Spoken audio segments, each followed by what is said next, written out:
Assalamu alaikum class. It's your SST lecture.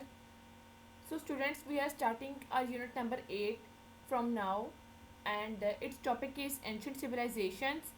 Ancient civilizations का मतलब है कदीम तहजीबें या सकाफ़तें.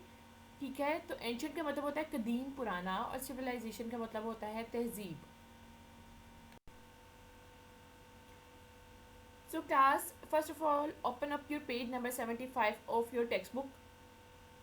The topic over here is Sumerian civilisation.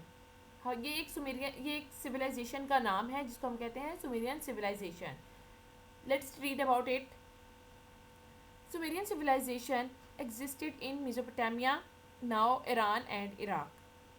Sumerian civilization एक ऐसी सिविलाइजेशन है जो कि ईरान और इराक के इलाके में पाई जाती थी, जो कि पहले हम उसको मेसोपोटामिया कहते थे, लेकिन आज उसको आफ्टर पार्टीशन और इस तरह करके ऑल दैट इतने सारा जो टाइम गुजर गया है उसके बाद अब वो ईरान और इराक कहलाता है.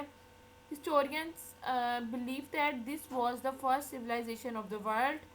हिस्टोरियंस ये बिलीव करते हैं कि ये दुनिया की पहली सिविलाइजेशन थी.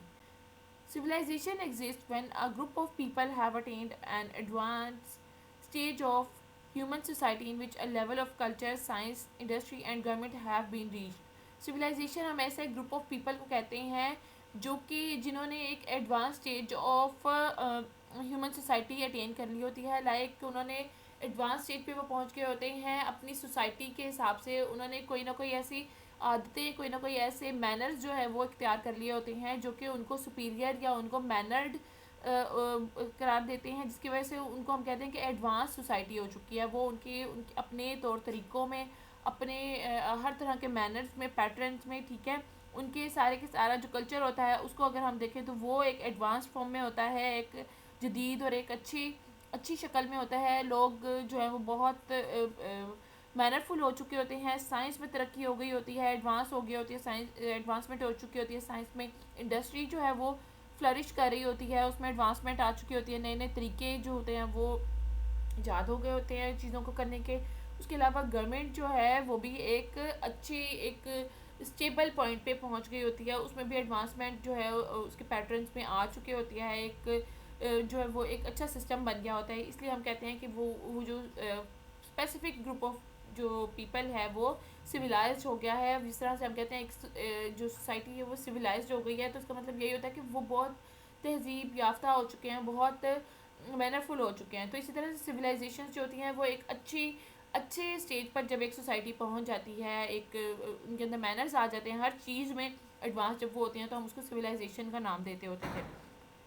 The first cities of the Sumerian civilization were formed in 5000 BC. पहले सबसे जो सुमेरियन सिविलाइजेशन के जो सिटीज़ जो सेटल हुए थे वो 5000 ईयर्स BC जो थे बने थे, ठीक है, सेटल हुए थे.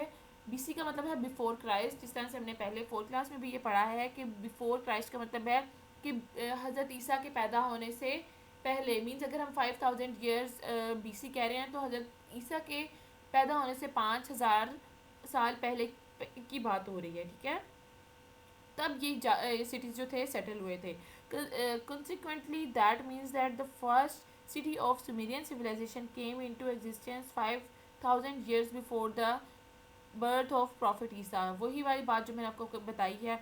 We know a lot about their ancient cities because historians have understood that their writing means. और हम इनके बारे में बहुत कुछ जानते हैं सुमेरियन सिविलाइजेशन के लोगों के बारे में, इनके सारे पैटर्न्स और ये सारी आदतें जो इनके काम थे, जो भी कुछ इनका वे ऑफ लाइफ था, क्योंकि हिस्टोरियंस ने इनकी जो राइटिंग है वो अंडरस्टैंड किया, तो उससे बहुत कुछ जो है वो हम अंडरस्टैंड कर चुके हैं, इनके बारे में बहुत कुछ जानते हैं. लोकेशन जो थी वो इनकी बेसिकली इराक, मिडल ईस्ट थी. Important river Euphrates and tigress. इनके जो इम्पोर्टेंट रिवर्स थे जो इनके पास पाए जाते थे वो थे यूफ्रेट्स और टाइग्रेस. टाइप ऑफ गवर्नमेंट किस तरह की थी वो हम देखते हैं, क्योंकि आगे और भी जो हम सिविलाइजेशंस देखेंगे उसके अंदर डिफरेंट किस्म की गवर्नमेंट्स होंगी. कहीं पर भी आपको एक जैसी या जिस तरह से अभी पाई जाती हैं वैसी गवर्नमेंट्स नहीं मिलेंगी. ये क्योंकि बहुत पुरानी बात हो रही है तो कुछ यूनिक काइंड ऑफ गवर्नमेंट्स थी. जैसे कि city government would rule the city and the farmland around it. City government होती थी, यानी कि जिस तरह से आजकल कंट्रीज़ में होती हैं, मतलब मुल्कों की गवर्नमेंट्स होती हैं, इसी तरह से उस टाइम पर सिटीज़ की गवर्नमेंट होती थी, शहर जो होते थे वो एज गवर्नमेंट होते थे। ठीक है, वहाँ पर एक अलग से गवर्नमेंट होती थी, और जो सिटी गवर्नमेंट होती थी वो सिटीज़ को और उसके इर्द गिर्द जो खेतों का इलाका होता था, फार्म लैंड जो होता था, उसको जो थी वो रूल करती थी। Sometimes city government fought with each other. Each city had a different ruler. Borders were also made to protect cities from each other. तो क्या होता था कि कई दफ़ा जो गवर्नमेंट्स थी डिफरेंट सिटीज़ की, वो आपस में लड़ पड़ती थी, जिस तरह से आजकल कंट्रीज़ लड़ती हैं। तो क्या होता था, एक दूसरे को प्रोटेक्ट करने के लिए बॉर्डर्स बनाए जाते थे, ताकि हमें पता हो कि ये वाला इलाका सिर्फ हमारा है, उससे जो दूसरा है वो दूसरे में अगर एंटर होंगे तो इसका मतलब है कि लड़ाई होगी, तो उसको अवॉइड करना होता था। ठीक है, और each city had a different ruler, और हर सिटी का अपना रूलर होता था। Society religious leaders were of prime importance. Religious leaders यानी कि जो उनके मज़हब के लोग होते थे, मजहबी, जिस तरह से अभी हमारे इस्लामी स्कॉलर्स हैं, हमारे मजहबी उल्मा जो हैं, इस्लामी उल्मा जो हैं वो हमारे रिलीजियस स्कॉलर्स हैं, इसी तरह से उनके भी अपने रिलीजियस कुछ जो बड़े होते थे, जो तबलीग वगैरह करते थे, वो प्राइम इम्पोर्टेंस के लोग होते थे। मीन्स कि उनकी बहुत ज़्यादा इज़्ज़त और कदर होती थी वहाँ पर, उनका मेन जो था वो रूल माना जाता था, उनके जो ऑर्डर्स की ओबीडियंस बहुत ज़्यादा की जाती थी। They told the people how to please the gods and how to live their lives. और फिर क्या होता था, फिर बताया जाता था, ये लोग जो रिलीजियस स्कॉलर्स होते थे वो बताते थे लोगों को कि उनके गॉड जो हैं, जो उनके खुदा जो भी उस टाइम पर होते थे, उनको आपने किस तरह से खुश करना है और अपनी ज़िंदगी आप लोग कैसे गुजारें, तो आपका जो खुदा है, जो भी कोई बुत वगैरह जो भी उनके होते थे, वो आपसे किस तरह से खुश होंगे। दे वर then there was the upper class that consisted of military and trading community। और फिर उसके बाद जो लोग जिनको इज्जत दी जाती थी और इम्पोर्टेंस दी जाती थी वो थे अपर क्लास, जिसके अंदर मिलिट्री यानी कि फ़ौज के लोग आते थे, और ट्रेडिंग यानी कि जो कारोबार तिजारत करते थे, वो वाली कम्युनिटी, वो वाले लोग आते थे।